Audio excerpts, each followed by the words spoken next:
Today is July 9th, and I'm doing this a little earlier because I won't be around. So we have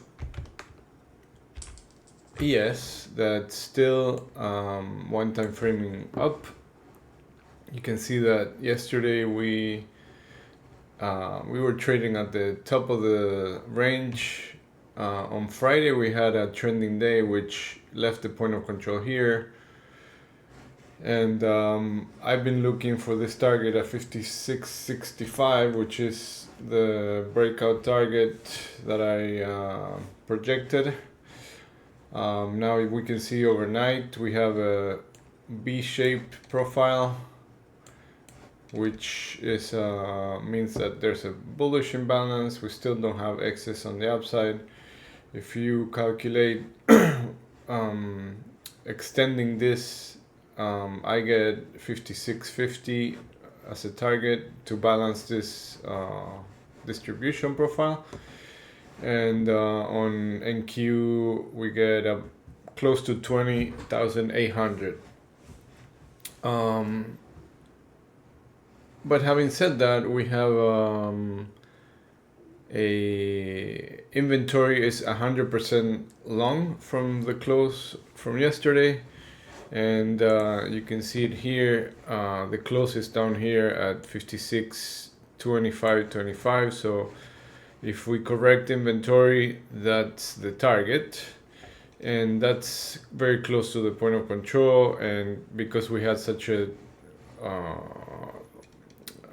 tight range yesterday, we also have value area low here at 56.20 So it wouldn't surprise me if we test yesterday's value and travel through the value, and then we eventually find buyers defending here.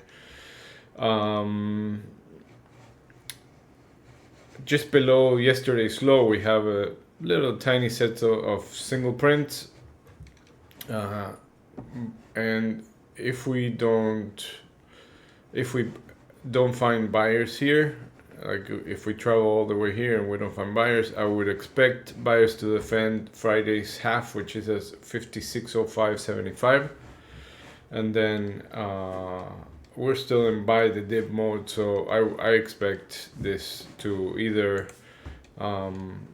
look for buyers and keep moving higher, or balance for a little bit before making the next move higher. If we for some reason lose the half from Friday, then I would look for a short setup into this 55.91 high volume node, and likely buyers defending the June high, which is the area from where we broke out. So I would probably be looking for buy setups there, and until this, we find acceptance in this range, right? Obviously below 55.85, then that would attract more sellers, and then we'll be getting into this previous range where we balance for a few days. So all that to say is that we're still bullish, and watch how where we bounce and then find buyers if we pull back at all. Remember, people keep thinking when markets are like this, they keep thinking, oh, the market is overbought, we need to come down, this can't keep going up forever, etc. But the reality is that it's overbought for a reason, right? Like traders are finding that this is fair price, and what they're looking for where the sellers are gonna be at, and people who short here, they keep getting squeezed because they don't get any follow through on the move. So when those shorts stop shorting and everybody's bullish, and then there's nobody to take the other side, then we're probably gonna have an easier time coming down. Okay, crude oil.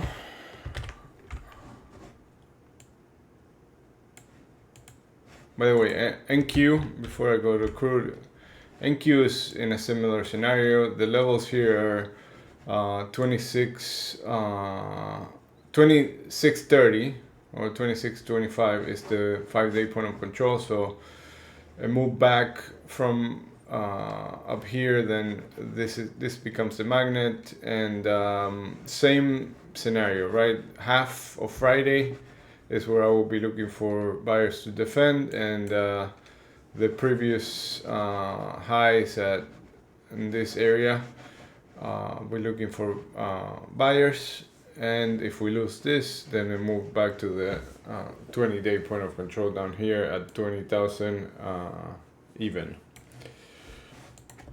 Okay. Crude oil. So crude oil, I said yesterday that if we, I said yesterday, hold on, sorry, I messed up my chart, something happened here, hold on 1 second, that if we get below 8260, that I will be looking for a short down to 8160 and 8130.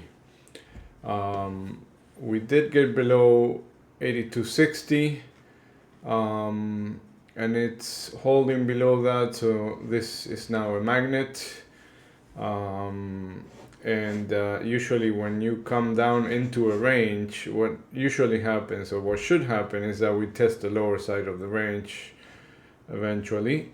Not necessarily in one day, but 80-40, 80-20 will likely be tested if we accept inside this range. But the main target here is 8130, and we'll likely see a bounce before at 8130 before we end up testing the low side of the range. If we reject this area, then we're gonna close the gap, and likely retest this 8340, which is the high volume node here. Let me see what else we have. Okay, gold went back above that low volume area that I had mentioned for a couple of days, and now it's putting some volume and spending some time here. The 5-day point of control shifted up to 2372, and so now we have to monitor and see if this area holds and this range gets some acceptance. So far it is, but if it doesn't and we move below the 55 area, 56, then this is the magnet, and this is a 20-day point of control down here at 2338. So that's going to become a target if we lose this level. Otherwise, we're probably going to start accepting and putting a new range here, defining a range with this, see if these lows are secure, and then retest this higher side of the range, and then trade back and forth in this area. Alright, I won't be around today. This morning I have some stuff. I won't be streaming, but I'll be back in the afternoon. Alright, good luck, and I'll see you around.